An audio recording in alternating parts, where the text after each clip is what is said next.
O Silvio estava dando uma olhadinha ali no Facebook, no YouTube também. As pessoas querem fazer a mesma pergunta que a gente recebeu aqui do Sidney Sobreiro, que é um complemento ao que o senhor já falou. O que o Congresso tem feito para reprimir a atuação de facções criminosas nos estados? O que o Congresso pode fazer e tem feito? A nossa obrigação é alterar a legislação.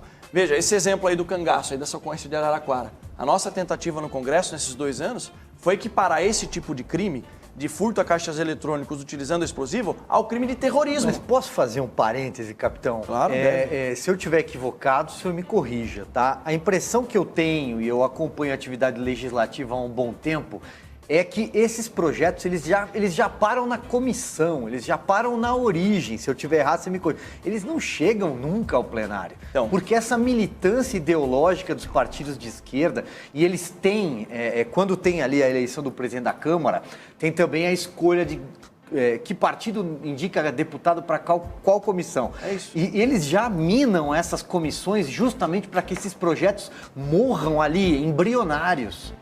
Você está parcialmente correto. Eu vou te trazer uma informação. Isso acontecia em legislaturas anteriores. Eu acho que a esquerda nem tem toda essa força hoje em dia, né? Infelizmente tem por nas causa... comissões. Infelizmente tem, porque o combinado da esquerda para apoiar o Rodrigo Maia foi justamente essas pautas não deixar pautar no plenário. Nas comissões a gente avançou muito. Eu fui vice-presidente... Mas o pacote anticrime foi pautado, foi votado. Ele foi destroçado, né? Ele foi completamente desidratado. Mas aí é o processo legislativo, né? A gente vive numa democracia que a gente vai fazer. Também concordo em partes, Amanda. Você tem razão em partes do que você fala. Mas o que o Silvio falou, nas comissões a gente conseguiu um êxito muito grande. Só que o regimento interno da Câmara dos Deputados fala o seguinte: o que vai ser pautado no plenário é um poder absurdo na mão do presidente da Câmara, e com o Rodrigo Maia, infelizmente, nenhum projeto de lei significante para a segurança pública foi pautado. Nas comissões avançamos. Eu fui vice-presidente da Comissão de Segurança Pública, mas parava no plenário, não era colocado para... Eu não ligo de perder na votação. É isso que a Amanda falou, por isso que eu falei concordo em partes. Democracia existe para isso. Eu não ligo de perder no voto, mas vamos votar. Vamos ver a população pressionando os deputados, que o deputado morre de medo de rede social. Aqueles que defendem esse tipo que idolatram o bandido.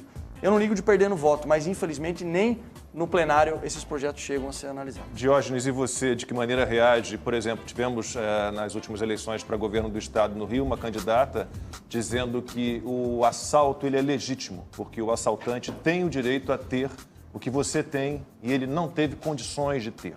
É mais ou menos a história de todo bandido é uma vítima da sociedade. Eu vejo assim como uma definição, uma palavra para definir isso é uma hipocrisia, né? Nós somos um país muito desigual, a Covid-19 mostrou o tamanho da nossa desigualdade e eu acho que até um pouco por conta disso, as pessoas acabam confundindo uma coisa com outra, né? Por exemplo, na medida que o capitão Derrite citou aqui a questão de não subir numa favela, né? Nós estamos prejudicando as pessoas que moram lá, porque a esmagadora maioria das pessoas que moram numa comunidade é gente de bem. É gente que acorda cedo, pega 3 ônibus para trabalhar, pega mais 3 ônibus para voltar para casa. E não é refém da polícia, é refém de traficantes. É refém desses criminosos. Né? Então esse é um aspecto que causa muita estranheza para nós. E eu queria também deixar registrado aqui um fato emblemático, né? Quando o capitão Derrite, deputado, citou aqui essa questão da soltura de presos, né? Do CNJ. Vocês não podem imaginar como repercute para um policial que está na linha de frente ver um sujeito como o Adriano sair pela porta da frente e desaparecer, né? Um sujeito com toda a sua periculosidade, com todo o seu poder econômico, autorizado pela justiça. Eu acho que só cabe uma ponderação. Eu entendo quando vocês falam, eu acho que ninguém tem que vitimizar criminoso nem nada. Acho que existe essa questão social, são questões diferentes, mas talvez ela esteja na raiz também dessa criminalidade de jovens que moram na periferia ou moram nas favelas, que não têm acesso a determinados bens e acabam sendo cooptados por essa organização criminosa. Então, acho que existe essa frente de batalha também, como existe a frente de batalha de impunidade. Eu acho que são frentes de batalha que podem andar concomitantemente, podem caminhar juntas e são frentes de batalha diferentes. Acho que a gente não pode atuar só numa, né? Falar impunidade, não. Tem que se trabalhar na questão social também e da desigualdade social, como o Diógenes levantou aqui, que está na raiz, sim, da falta de oportunidade de muitos desses jovens que acabam cooptados pelas organizações criminosas, se não nas favelas ou na periferia,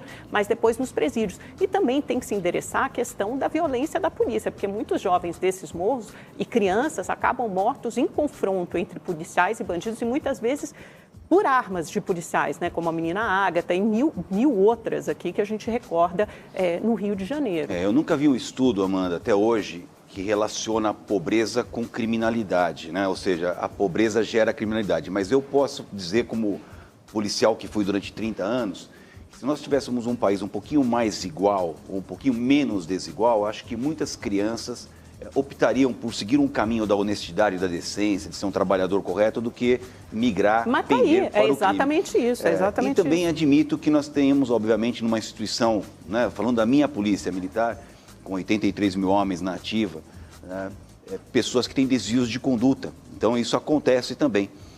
Mas vejo eu que... E acontece em qualquer classe social, eu vejo que né? é muito factível, como você Sim, disse, é uma questão de índole, caminhar eu nas também duas concordo frentes, contigo, sabe? é uma Caminhar questão de nas duas índole. frentes. Trabalhar na parte social para a gente diminuir esse interesse ou essa falta de esperança de um jovem seguir o caminho do bem, seguir o caminho da ordem, do trabalho e não se iludir pelo caminho do crime, porque esse caminho do crime só tem dois destinos: ou ele vai ser morto ou ele vai ser preso. Esse é o caminho de qualquer criminoso.